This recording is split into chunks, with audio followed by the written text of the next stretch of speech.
Hello there. In today's lesson, we're going to be thinking about school and college rules, and we're going to be practicing using modal verbs such as have to and can. And we're going to be learning about the differences between words such as have to and can, and discerning between and when there is an obligation to do something and when there is a permission that you give yourself or a decision that you can make for yourself between the words so that we can understand what they actually mean. Now, so going back to these to the rules of these modal verbs, have to is used to express a strong obligation, and it is used when we want to say something is necessary. So, for example, I have to start work early tomorrow. My son has to wear a school uniform. Now, don't have to is the opposite to have to. So if have to represents a yes, a positive, don't have to represents a negative, a no. So don't have to is used to express a lack of obligation, and it is used when we want to say that something is not necessary. For example, I don't have to wear a uniform when I go to work. I can choose what I wear. Or my husband doesn't have to go to work tomorrow because he has a day off. Now, other modal verbs are can and can't. Now, these are used to express permission. They are used when we want to say whether or not it is okay to do something. So you can go to the park when you have done your homework, or the negative, we can't park here because there are double yellow lines and it's illegal. Now,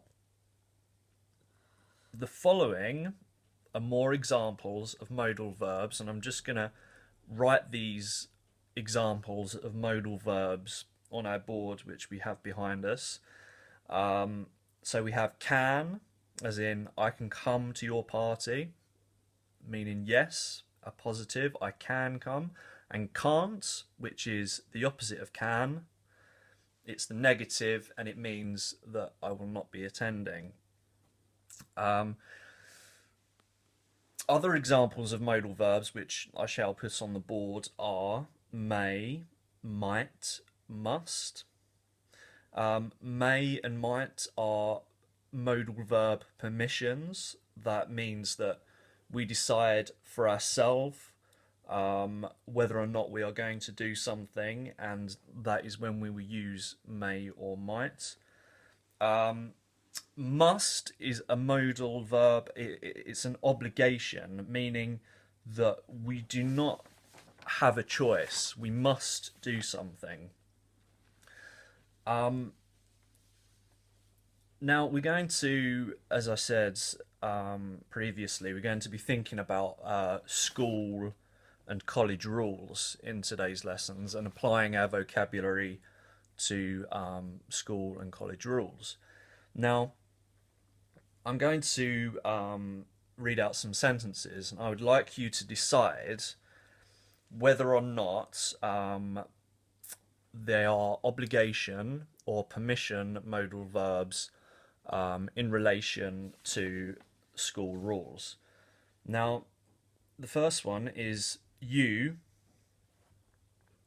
study very hard at school.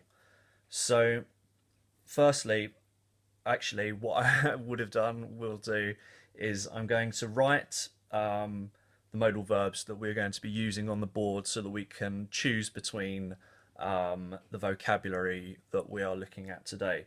So the first vocabulary is have to. The second is that we don't have to. The third is that we can. And the fourth is that we can't. Now, once again, can is a positive, can't is a negative, have to is a positive, a yes, we have to, don't have to is a negative. We get to choose whether or not we will do this.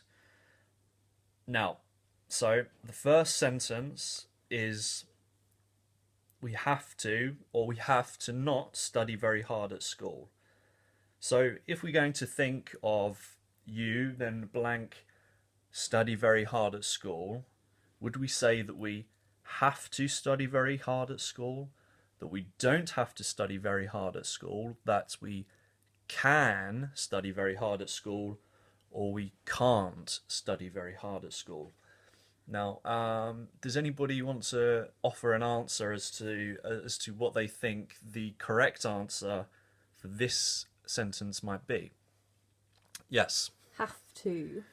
You have to study very hard at school. Very good. That is the correct answer. Now, a second sentence is you blank know about maths or English. Now, do we have to know about maths or English? Don't we have to know about maths or English? Can we know about maths or English? Or can't we know about maths or English? I think this may actually be in relation to a video that we could be watching here, and testing our knowledge on something that we could have potentially just seen, to make it more coherent for these purposes. If we're going to be studying English, do we have to know about maths for these classes? Don't we have to know about maths for these classes? Can we know about maths, or can't we know about maths? Would anybody like to offer an answer? I don't know. Okay, that is the correct answer, because